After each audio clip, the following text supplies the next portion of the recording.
जी, हम सबसे पहले आपसे यही जानना चाहेंगे कि यूपीएस की स्वीकृति जो मिली है सरकार की तरफ से, इसको कैसे देख रहे हैं आप? देखिए, यूपीएस अगर मैं सीधे सीधे आम पब्लिक की भाषा की बात करूं तो ये बिल्कुल बेहद उल्टा पुल्टा स्कीम है। ये कोई यूनिफाइड पेंशन स्कीम नहीं है। यूनिफाइड पेंशन स्कीम तो इन्होंने एनपीएस पहले से बनाई थी, नाम बदलने से उसकी आत्मा नहीं बदल जाती। अब इन्होंने क्या किया कि एनपीएस में कर्मचारियों को 60% at the time of retirement total corpus का मिलता था, 40% पर उसे एन्युटी खरीदनी होती थी जिससे उसकी पेंशन बनती थी। हमारी डिमांड ये थी कि जिससे वो पेंशन खरीदता है तो एट लास्ट कम से कम 50% of last basic salary plus dearness allowance के बराबर उसकी पेंशन बननी चाहिए अगर उसने 20 साल की नौकरी पूरी कर ली है। लेकिन हो क्या रहा है, 20 साल की नौकरी पूरी करके 15 साल की नौकरी पूरी करके लोग रिटायर हो रहे थे, उनकी बहुत कम पेंशन बन रही थी। उसकी तमाम खामियां थी। अलग अलग राज्यों के जो कर्मचारी थे उनकी अलग वजह थी, सेंट्रल गवर्नमेंट के एम्प्लॉइज थे उनकी अलग वजह थी। लेकिन ओवरऑल मुद्दा ये था कि एनपीएस किसी भी गारंटीड पेंशन का जो है व्यवस्था नहीं करता था, तो हम वो डिमांड कर रहे थे। अब इन्होंने क्या किया कि यूनिफाइड पेंशन स्कीम नाम दे दिया। ये कह दिया कि अगर कोई 25 साल की नौकरी पूरी करेगा, 25 साल की नौकरी पूरी करने के बाद रिटायर होता है तो उसको 50% of last basic salary plus dearness allowance की पेंशन तो देंगे।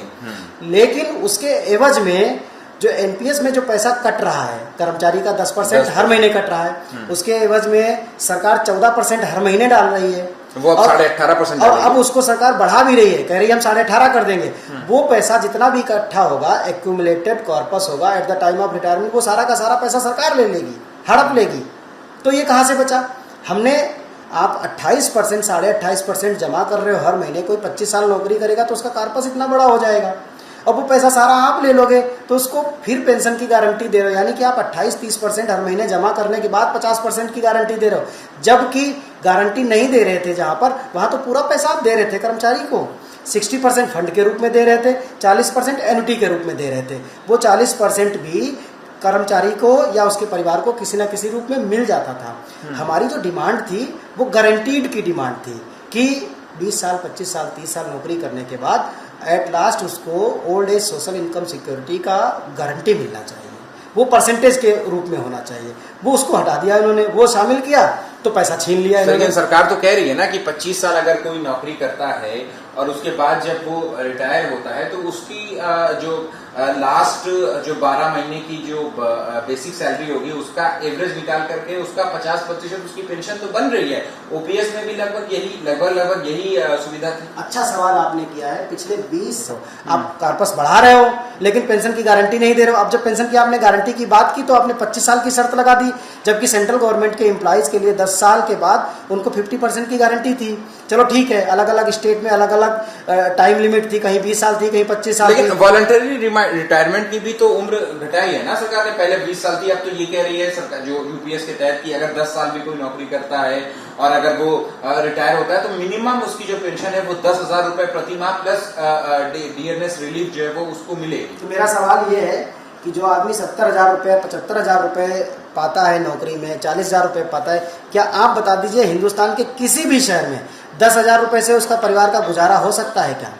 क्या 10,000 रुपए से वो अपनी दवाइयां खरीद सकता है? क्या 10,000 से उसके बच्चे जब घर में आएंगे तो उनको विदाई दे सकता है? क्या 10,000 से वो दिल्ली से लेकर के अहमदाबाद तक अपने परिवार को सफर करा सकता है एक महीने में? तो 10,000 रुपए की पेंशन की बात कर रहे हैं। अरे पुरानी पेंशन स्कीम में 9,000 प्लस डियरनेस अलाउंस की गारंटी थी, आपने वो गारंटी भी खत्म कर दी। आज के और गारंटी थी जो पहला बेसिक स्ट्रक्चर होता है किसी भी पे मैट्रिक्स का, जैसे पहले 9,000 रुपए बेसिक सैलरी थी यानी 18,000 थी, तो उसका आधा 9,000 प्लस डियरनेस अलाउंस। आज 21,000 अगर बेसिक सैलरी है मिनिमम तो 21,000 का आधा, इसका मतलब हो गया तकरीबन 10,500 रुपए प्लस डियरनेस। ये गारंटी होनी चाहिए थी, आपने उस मानक को भी बिल्कुल किनारे कर दिया। लेकिन तो फिर अगर ऐसी बात है तो ऐसा जैसा आप फिरोज जता रहे हैं, लेकिन कई सारे जो कर्मचारी के संगठन है जो कि ओपीएस को लेकर के आंदोलन कर रहे थे, चाहे वो all India railway men's federation की बात कर ले, एनआईआरएफ की बात कर ले, एनसीडी इंजीनियर्स की एसोसिएशन की बात कर ले, ये सभी लोग तो संतुष्ट हैं इस यूपीएस से और इसका खुला समर्थन कर रहे हैं और बाकायदा इन लोगों की जो रिप्रेजेंटेटिव हैं, जो प्रतिनिधि हैं, वो सरकार के साथ कंसल्टेशन में भी शामिल थे, उस कमेटी में भी शामिल थे जिनसे सरकार ने नेगोशिएशन किया है। देखिए ये देश का दुर्भाग्य है कि सरकार ने जिन लोगों से बात की, ठीक है वो कर्मचारियों के नुमाइंदे हो सकते हैं, लेकिन उनमें एक भी आदमी एनपीएस से अफेक्टेड नहीं था। हमारी सरकार से सबसे पहला सवाल तो ये है कि जिनके पास बीमारी थी, जिनके पास समस्या थी, उनको तो आपने कभी बुलाया ही नहीं। उनका तो दुख दर्द आपने जाना ही नहीं, आप उनकी बात सुन रहे। मैं ये आपसे एक सवाल करता हूं कि आप बीमार हैं, डॉक्टर के पास आपने अपने भतीजे को, अपने दोस्त को, अपने चाचा को भेज दिया कि डॉक्टर से मेरे लिए दवाई ले आओ, क्या वो दवाई दे पाएगा सही तरीके से? क्या दे सकता है? सरकार ने कभी भी हम लोगों को उस प्लेटफॉर्म पर बुलाया ही नहीं। आंदोलन हम लोगों ने शुरू किया, हमारी कभी समस्या ली नहीं। हम तो सरकार को वो सजेशन देने के लिए तैयार थे जिससे सरकार की इकोनॉमी में इजाफा हो सके। और हम लोगों को क्या चाहिए? Old age social income security की गारंटी चाहिए। हम आपकी एक बड़ा रिजर्वेशन जो समझ में आ रहा है वो ये है कि एम्प्लॉयज की तरफ से जो कंट्रीब्यूशन दिया जाता है उसको लेकर के आपका विरोध है। लेकिन आपको ये बात नहीं समझनी चाहिए कि जितने ज्यादा यहाँ हमारे देश में केंद्रीय कर्मचारी हैं और जो आर्थिक दबाव रहता है सरकार के ऊपर या फाइनेंशियल इंस्टीट्यूशन का जो दबाव रहता है सरकार के ऊपर, ऐसे में कहीं ना कहीं ये जो कंट्रीब्यूटरी एक पेंशन स्कीम है और इसमें समय रहते हुए जो है वो बदलाव करना चाहिए। और सरकार ने भी ये बात कही है कि यूपीएस में भी समय रहते समय के साथ साथ इसमें जो जरूरी बदलाव है वो भी किए जाएंगे। तो एक आर्थिक दबाव और फाइनेंशियल इंस्टीट्यूशंस के दबाव के तहत एक कंट्रीब्यूटरी पेंशन स्कीम अगर सरकार ला रही है तो क्या इससे संतुष्टि नहीं होनी चाहिए? संतुष्टि कैसे हो? आप ये देखिए कि 20 साल में इन्होंने कम से कम 10-12 अमेंडमेंट किए। इसका मतलब है कि एनपीएस ही सही से डिजाइन नहीं कर पाए। तो अभी 20 साल में तमाम लोग रिटायर हो गए, अगले 5 साल में तमाम लोग रिटायर हो जाएंगे। मैं बात करता हूं कि जब तक आप ट्रैक आप ठीक नहीं बिछा पाए, आप उस पर अगर बुलेट ट्रेन दौड़ाओगे तो हादसे होंगे। हादसे को जिम्मेदारी कौन लेगा?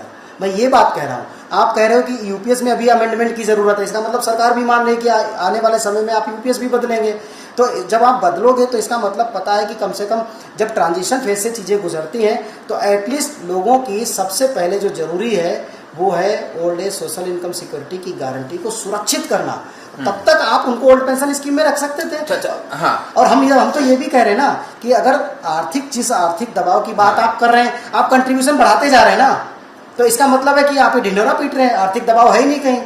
आप अगर आर्थिक दबाव था तो आप कंट्रीब्यूशन क्यों बढ़ा रहे हैं? और हम तो ये भी कह रहे हैं कि 30 साल तक जितना पैसा आपने दिया, जितना भी पैसा हो गया, वो सारा पैसा आप ब्याज सहित रिटायरमेंट पे वापस ले लो। तो क्या ओल्ड पेंशन स्कीम को लेकर के जितने आंदोलन पिछले कई सालों से देखने को मिल रहे थे, तो अब ऐसा लग रहा था कि कहीं ना कहीं अभी आंदोलन की आंच जो है वो धीमी पड़ जाएगी। आप लोगों की अब क्या मांग है और क्या अभी भी यूपीएस के खिलाफ आप लोगों की तरफ से आंदोलन चलाया जाएगा? बिल्कुल आंदोलन होगा। मैं ये बात आपके माध्यम से एकदम साफ कहना चाहता हूँ, किसी भी सेंट्रल गवर्नमेंट एम्प्लॉयज के लिए खास करके जो 30 साल 32 साल तक नौकरी करेगा उसके लिए यूपीएस बिल्कुल भी बेनिफिशियल नहीं है। जो इतनी लंबी नौकरी करेगा उसका इतना बड़ा कॉर्पस होगा, उसके पास रिटायरमेंट के बाद कोई कॉर्पस नहीं बचेगा। ये केवल 6 महीने की अंतिम सैलरी देंगे। वो 6 महीने की जो अंतिम सैलरी होगी वो एम्प्लॉई के कंट्रीब्यूशन का 10% भी नहीं होगा। हमारा सरकार से केवल एक सुझाव है, एक डिमांड है कि आपने जहां पूरा कॉर्पस लेने की बात कही है, आप पूरा कॉर्पस नहीं ले सकते। हमारा 41.66% उसमें कॉर्पस हमारा बनता है, वो हमें आप हमारा कॉर्पस दे दीजिए और 25 साल की नौकरी पर जो आपने गारंटी दी है 50% के, वो दे दीजिए। हम शांति से घर चले जाएंगे। और जिनकी नौकरी 25 साल से कम है, कंपैरेटिवली उसी अनुपात में उनकी पेंशन कम हो जाएगी, कोई प्रॉब्लम नहीं है। और 10 साल की जिसकी नौकरी पूरी होती है उसको मिनिमम पेंशन की गारंटी प्लस डियरनेस अलाउंस, ये आपको गारंटी देनी पड़ेगी। और अगर आप नहीं देते हैं तो हम लोग अभी हो सकता है कि हम लोग इसी महीने हम पूरे देश से लीडर्स को बुलाएंगे। हम भी यूनिफाइड पेंशन के लिए एक बैठक करेंगे यूनिफाइड, और यूनिफाइड रूप से दिल्ली में फिर से बड़े एक आंदोलन की जमीन तैयार करेंगे। ठीक है, तो देखिए ये है साफ तौर पे मंजीत जी का कहना है कि ये जो यूपीएस स्कीम लाई गई है ये एनपीएस से भी ज्यादा घातक होगी कर्मचारियों के लिए, और सरकार ने अगर इनकी बात नहीं सुनी तो फिर अपनी मांगे मनवाने के लिए प्रदर्शन